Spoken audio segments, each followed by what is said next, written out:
Alhamdulillahirabbil alamin.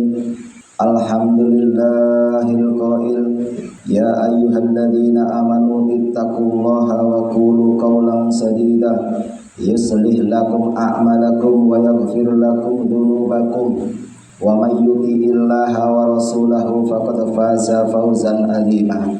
Asyhadu an la ilaha illallah ilaha wahida wa asyhadu anna sayyidana wa maulana Muhammadan abduhu wa rasuluhu la nabiyya ba'dahu wa la rasulah.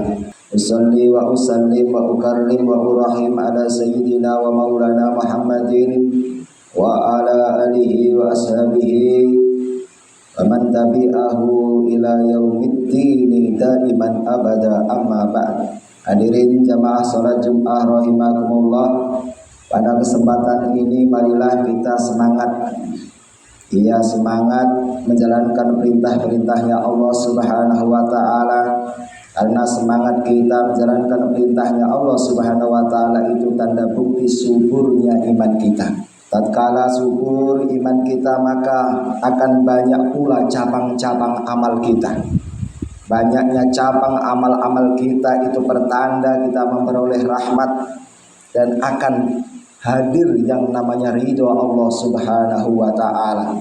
Sebagaimana telah kita ketahui bersama, wa ridwanullahi akbar. Ridhonya Gusti Allah Subhanahu wa taala itu adalah pemberian yang terbesar. Apapun yang pernah kita rasakan hingga akhir nantinya, ridho Allah inilah yang teramat besar. Hal ini dikuatkan ayat selanjutnya, wa dzalika huwal fawzul adzim.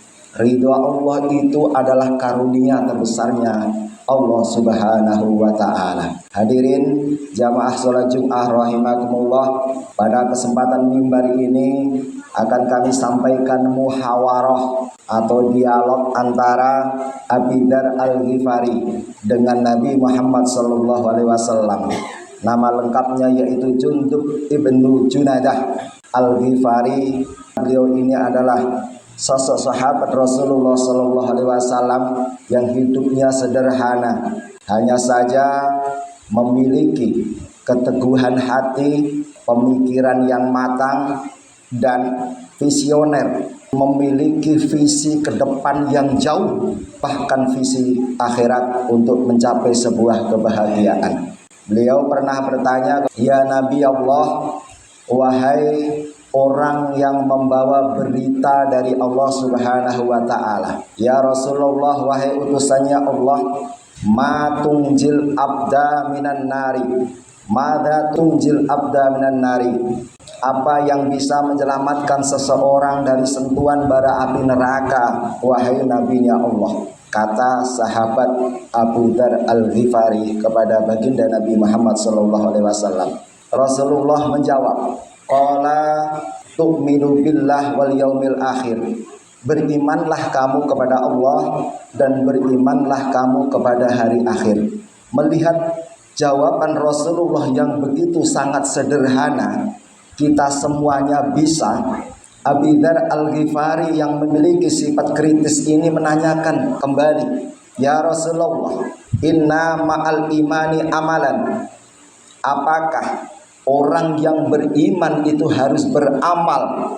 Kata Abi Dzar Al-Ghifari kepada Rasulullah SAW. Rasulullah menjawab, turaddihu mimma a'tahullah. Dalam riwayat lain, turaddihu mimma razaqahullah. Salah satu tiket resmi yang menyampaikan kamu ke surganya Allah Subhanahu wa ta'ala adalah turaddihu mimma a'tahullah, memberikan sedikit apa yang kamu punya kepada orang lain yang itu datangnya dari Allah Subhanahu wa ta'ala.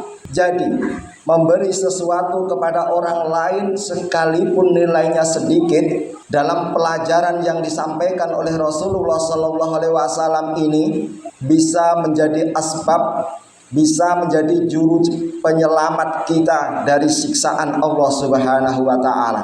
Contoh kecil, kita membeli di pedagang asokan. Contoh kecil, kita membeli telur di toko tetangga, tidak perlu keluar kota. Contoh kecil, kita membayar atau menyisihkan 1.000-2.000 untuk orang yang menimbun jalan. Ini dianggapnya oleh Rasulullah sepele, tetapi pahalanya besar di sisi Allah Subhanahu wa taala. Melihat jawaban Rasulullah sallallahu alaihi wasallam ini, Abi Dzar melanjutkan pertanyaannya, "Ara'aita ya Rasulullah, idza kana fakiran la yajidu mimma yuraddihu bih?"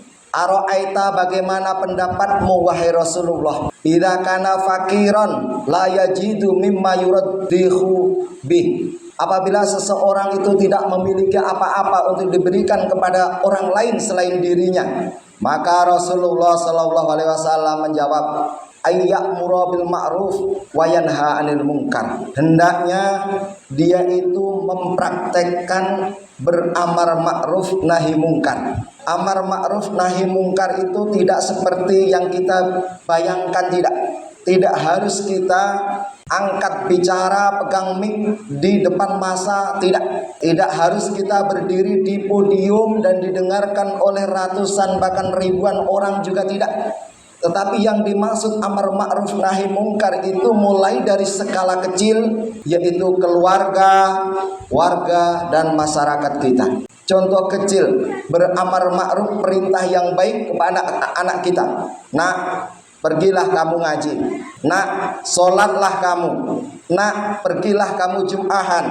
Itu diantara amar ma'ruf yang bisa kita lakukan di skala di lingkungan kecil kita, yaitu keluarga. Atau mungkin wayanha anil mungkar, mencegah dari kemungkaran. Nah, kamu jangan dekat-dekati pil-pilan, karena pil-pilan itu bisa merusak akal, dan jika rusak akal seseorang maka linglunglah dirinya.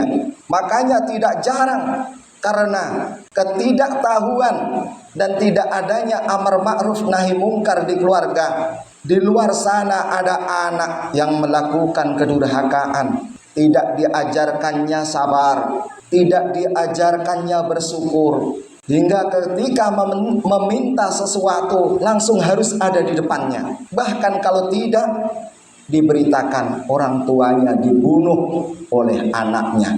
Tidak satu dan dua, bahkan sering-sering terjadi hal yang demikian itu. Karena apa?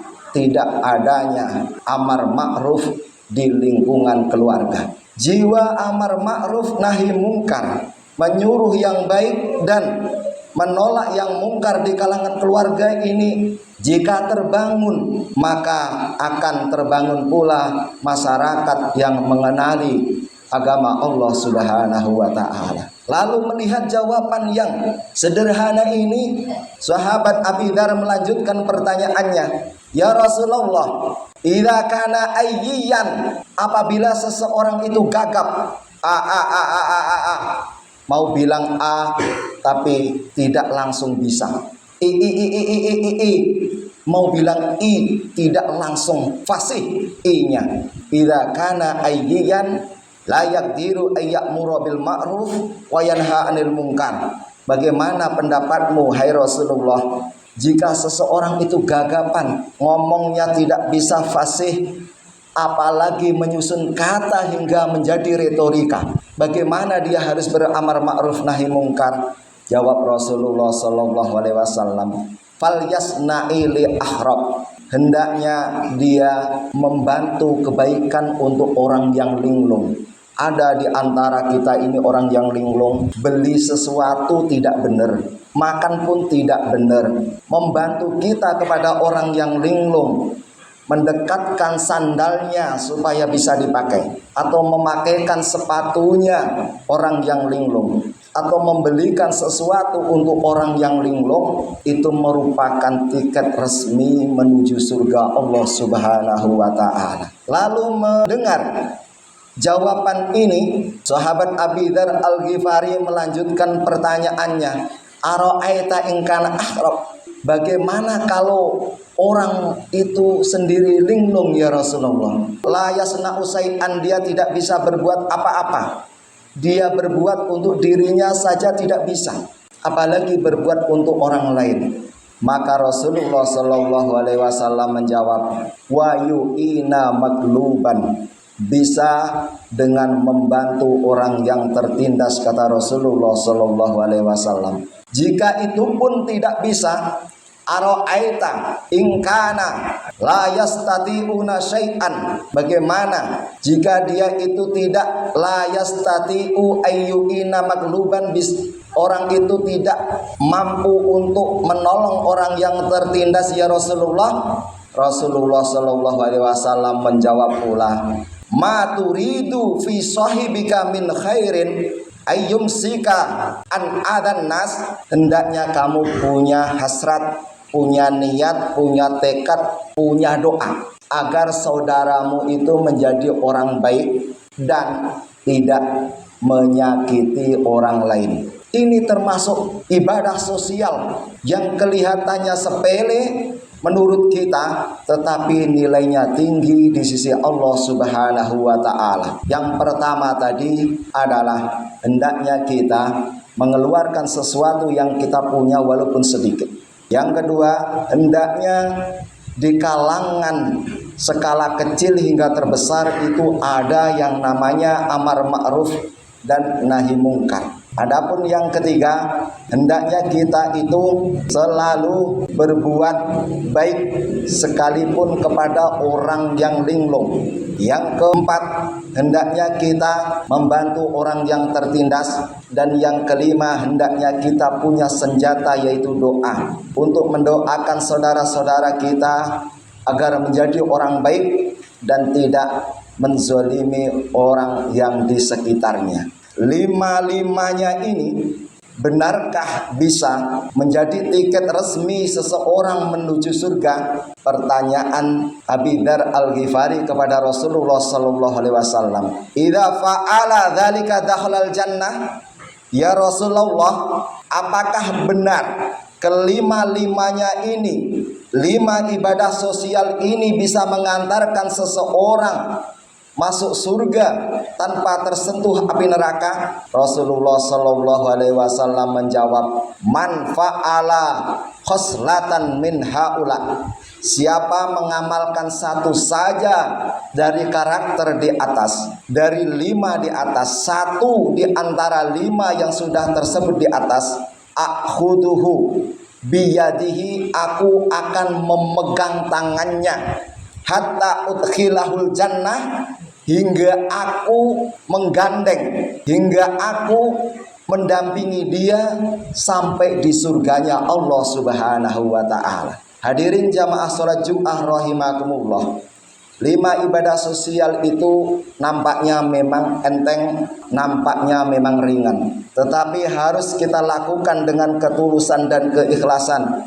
Jangan karena wajah-wajah manusia. Ingat, karena wajah-wajah manusia ini menyebabkan kita pamer di saat banyak orang, tetapi loyo iman kita ketika tidak ada orang. Ketika kita mengamalkan kelima-limanya itu atau salah satu dari 5 itu dengan penuh keikhlasan, maka Allah Subhanahu wa Ta'ala akan memberikan janjinya kepada kita, yaitu surga Allah Subhanahu wa Ta'ala. Benarlah yang difirmankan oleh Allah Subhanahu wa Ta'ala, wal yakhshallaha min ibadihil ulama. Orang yang ketakwaannya bisa naik di sisi Allah Subhanahu wa Ta'ala adalah orang yang mau mengenali ilmu-ilmu kecil seperti ini. Ilmu-ilmu kecil yang sudah biasa kita lakukan setiap hari seperti ini, jika kita niatkan yang benar, ikhlas karena Allah Subhanahu wa Ta'ala, maka Allah tidak akan mengingkari janjinya. Dan Allah menguatkan pula, yarfa'ullahu alladhina amanu walladhina utul ilma darajat. Allah benar-benar akan mengangkat ke derajat yang tinggi bagi orang-orang yang memiliki ilmu kelebihan, ilmu pengetahuan. Inilah kebenaran firman Allah Subhanahu wa Ta'ala.